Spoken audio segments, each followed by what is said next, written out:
I was in Florida, 8-story balcony. Looked at my girlfriend, told her I could jump off and land on my feet.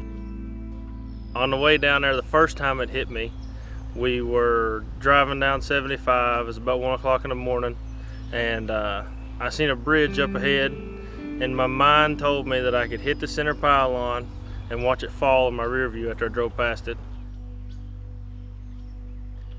Every time that I stepped into the field, I was poisoning myself. It was a very scary time in our lives. Brandon was really sick, and we didn't know what was wrong with him. Doctors were running several tests and nothing was coming up. I knew that when my 23-year-old rough and tough farm boy was sleeping on my couch because he was scared to be at home by himself, that something was seriously wrong and we needed to find out what was going on with him. I was spraying tobacco early in the year, probably mid-June. Tobacco was probably waist high. I had no shirt on, khaki shorts, no safety, nothing.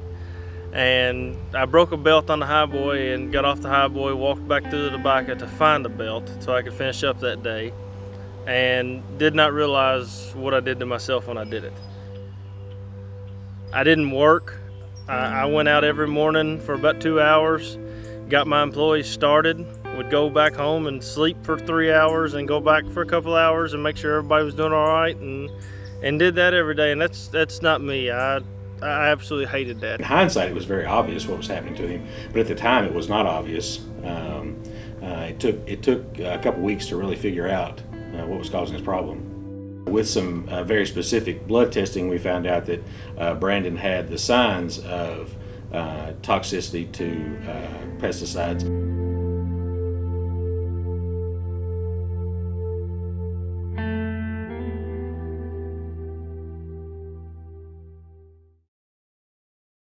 I wear a shirt now. I will, when I'm handling that specific chemical, I will use gloves, and every now and then I'll put on a pair of goggles or something if I think it's going to splash. It kind of scared me enough where I take the precautions that everyone should.